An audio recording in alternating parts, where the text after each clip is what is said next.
Hello everyone, and we're very excited to be driving in the streets of Oldenburg with Michael Maxxis and Paz De La Huerta from Puppy Love. It's a world premiere we have. Congratulations guys on the movie. Thank and you. Great to have you with us. Yeah. Thanks for having us. Yeah. Having a lot of fun so far. Yeah, tell us a bit more about the movie. How did you, what is the origin story? How did it all come together? So it's I decided, I wanted to do something that I knew well and was close to me for a first film, so this was inspired by my cousin Morgan and his time when he first moved into the city and had no friends, and he was sort of bullied his whole life, and he was out on his own, and he decided to pay a prostitute to be his friend, and he's very innocent and very sweet. He doesn't judge people, and she was a homeless, drug-addicted prostitute, and he would pay her and pick her up and go to movies, go swimming, just hang out in his car, and that was the inspiration. I just felt like it was a great idea and base for a story, and went to writing it, and now we're here in Germany to premiere it. Yeah, we're very happy that you came right here. It's a wild and charming and beautiful film that really fits and resonates with what this festival stands for. So we're happy to have you. And how did you end up working together? I remember the first time I met Mike was in LA, and they contacted me, and I read the script and I thought it was brilliant, because I really don't like acting much anymore, and I thought this was a film I had to make. And I met with Mike at that diner, Cafe 101. Yeah. Which is a great spot. I used to live up the block from there. And we talked, and I'm like, are you sure you want me? Are you sure you want me? And he's like, yes, I do. It was impossible to say no. First encounter with Paz is a sort of, it's an unforgettable and very impactful event. It's sort of, and take this as a compliment, she just has this very mysterious presence and aura and intelligence. And it sort of has, I know it's crazy and you have the tattoo on your leg, but it has this feeling of meeting with like a powerful, ancient, magical kind of snake or something. Oh, wow. Like, it's really cool. And I knew right away she needed to be in this film. And then what she did with the role, which I gotta also say is a very tough role to do. It's an overdone kind of cliche character, a prostitute. And she did something with it that I don't think anyone's ever seen, and I definitely never expected. And she's a genius, and we're all benefiting and reaping the rewards of it. Yeah, and I'm very grateful, Well, you can really feel this spontaneity in the movie. Somehow, some things seem almost too natural to be planned. Was there things that you were discovering on the set? Working all together? Well, actually, let me answer this, Paz, because it's perfect. One of the things we did with Hopper was he moved into Edmonton and lived with the guy it was based on, and he worked at that restaurant for real. Wow! And we cast a lot. Yeah, he was a dishwasher there, 3 nights a week. And we created a lot of realism, and he didn't really get to spend much time with Paz beforehand, because we wanted to, when we shot the first scenes in the film, wanted them the relationship to feel very new and real as well. And the concept was, for Hopper's experience, was that we were bringing the crew into his world rather than bringing him onto set.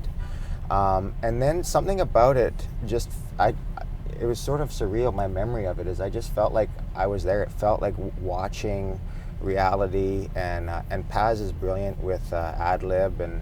Yeah, improvisation is like my way of doing things. So there are a few scenes in this film that were just her, where she said, "Get out of my way and let me go," and again, it's so intense and real that it just pulls the other actors into the moment, and it gives it that very natural, real feeling. And it's such her character is so strong that you have. You understand her and have empathy for her to a very large extent, and yet you also feel that she's so fragile, but she gives a lot to Morgan as well. She empowers him and makes him tough in a way, right? So what was the process like for you creating the character? What I think is interesting, like it's a it's a weird, like, cyclical thing that happened. Like, Morgan brings out the innocence of Carla. Yeah. And then at the end of the film, she takes his innocence. So it's like he grew up, she grew up too, but she also went back to being like a child, like in the vein of his innocent thinking, you know what I mean? Because she started to see herself through his eyes. This is the Jungian analysis of it. Well, it's a really great analysis. Basically, Yeah. they converted one another in a way, you know what I mean? So she got to experience unconditional love for the first time in her life, maybe the only real love she's ever had, because she obviously doesn't like herself very much, and she's self-destructive and she's lost. But Morgan is lost too, and she teaches him something, you know, like, but they take care of each other, and it's very tender. And I love the scene in the pool. It may be my favorite one, and that was actually the last scene we shot. I love it because you see her drowning, and he like picks her up, and it's so fragile and gentle and like pure, you know? And then in the end, when she takes his innocence, it's over. There's no more Morgan and Carla. And but maybe that's what she was there to do. Yeah. But he gave her back her innocence. And he's wait, one more thing.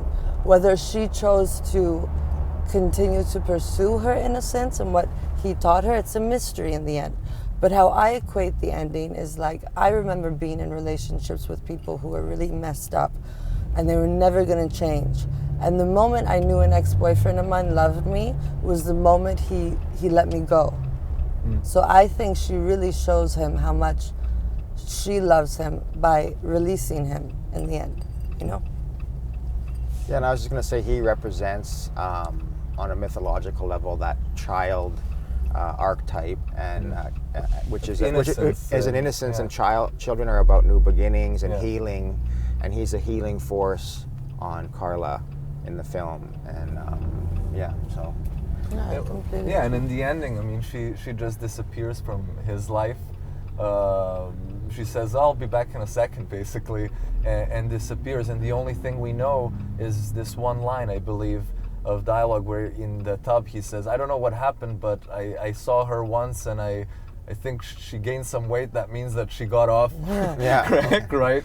Yeah. So you left it a bit ambiguous intentionally, right? Well, yeah. So that's one of the themes in the film is ignorance is bliss, Yeah. and whether he was able to get her off drugs or not, he thinks he did, and the fact that he believes he accomplished that goal has inspired a confidence in him and his ability to accomplish something and to impact somebody's life. So, you know, it's sort of a dubious reaction in the hot tub where people are unsure whether he did it or not.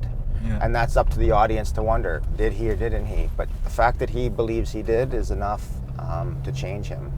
Yeah, and it's a satisfying ending because you can intuitively feel that you went on a transformative journey, and yet it was not a typical classical arc for any of for both main characters. Yeah. And that's what makes it so awkwardly beautiful and charming. And he could have never met that girl, and he would have never been ready for a new relationship with someone that is a natural fit for him if he hadn't gone through that maturation with Carla.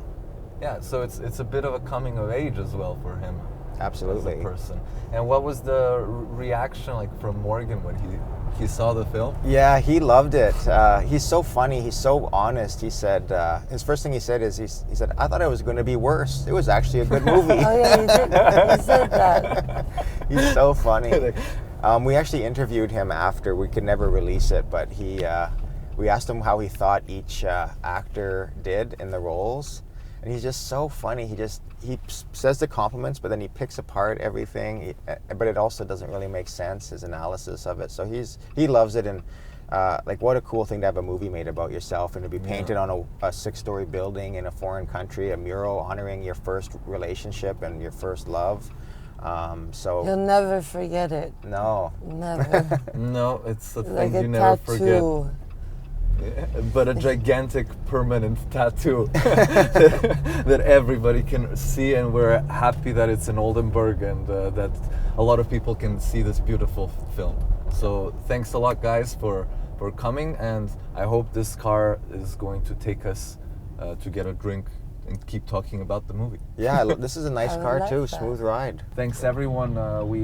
It was really a pleasure to have this ride with Paz De La Huerta and Michael Maxxis from Puppy Love, and thank you for a beautiful film and bringing it here to Oldenburg, guys. Of course. It's a pleasure. It's a pleasure. Ciao. Ciao.